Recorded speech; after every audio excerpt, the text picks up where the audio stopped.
Mira was a bright and ambitious 19-year-old, freshly starting her second semester at university. Her dreams were full of possibilities, degrees, travel, success. She had always been the top of her class, and her future was supposed to be filled with opportunity. But then she met Tyler. He was charming, older, and they quickly became inseparable. What started as a passionate fling soon became more serious, with Mira falling head over heels for him. However, their passionate nights together would lead to a consequence neither of them was prepared for. One morning, as Mira rushed to her class, she felt nauseous. The feeling wasn't just from stress, something was wrong. The nausea continued for days, along with fatigue and other symptoms that she couldn't ignore. Nervously, she took a pregnancy test, and her worst fears were confirmed: she was pregnant. When Mira told Tyler, his face turned pale. "We can't do this," he whispered. "We're not ready. You have your studies, and I have my job. We'll ruin everything." Mira knew he was right.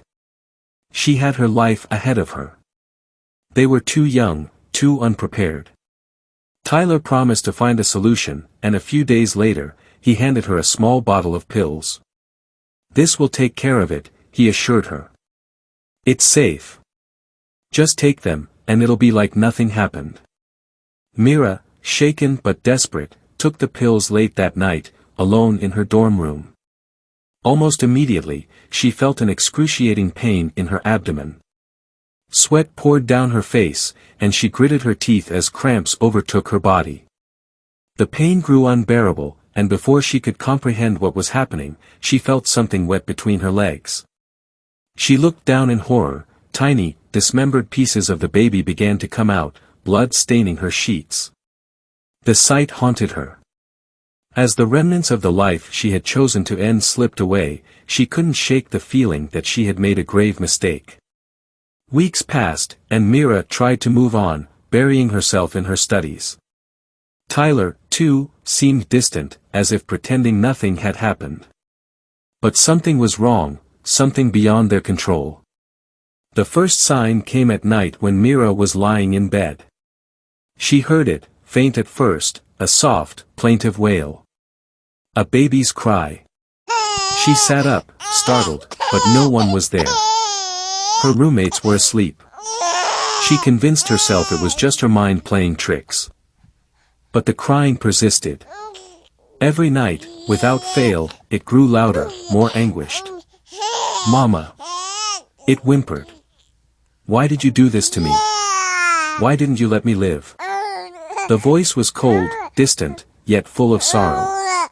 It followed her throughout the day, when she walked to class, when she studied in the library, when she tried to sleep.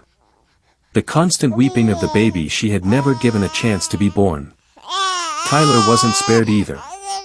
He too began hearing the baby's cry, at first, faint, but soon so deafening that he couldn't sleep. "We made a mistake, Mira," he whispered one night, his face pale with terror. "Something's wrong. The baby, it's angry." A month after the abortion, the hauntings grew violent. Mira would wake up to find claw marks on her arms, the wails now screams, echoing in her ears.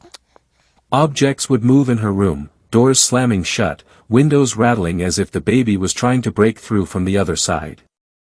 One night, as Tyler drove back from work, exhausted and tormented by the relentless cries, he saw something in the rearview mirror, a small, ghostly figure of a baby, with hollow eyes, sitting in the back seat. The car veered off the road, slamming into a tree.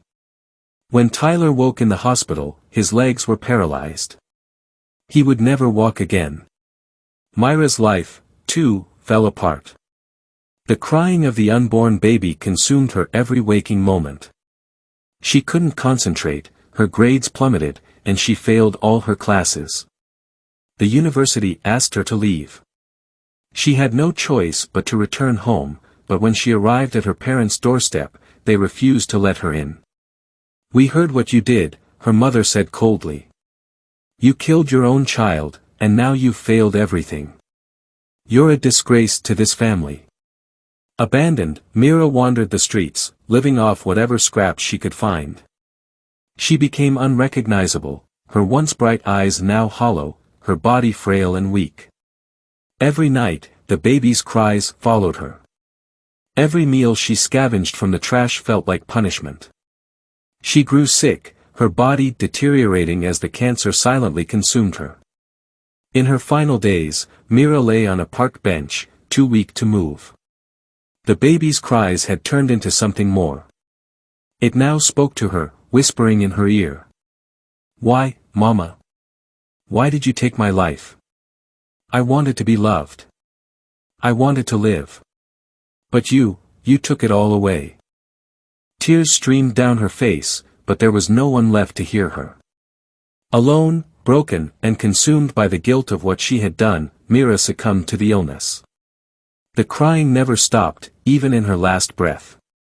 It followed her into the afterlife, where she was forever haunted by the child she had refused to let be born.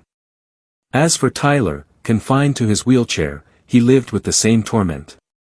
The baby's cries were a constant reminder of the life they had taken, the price of their choice. For both of them, there was no escape, only the cruel, endless echoes of the unborn, demanding the life they could never give back. And so, the cries lingered, haunting the night, a reminder of the cost of choices that can never be undone.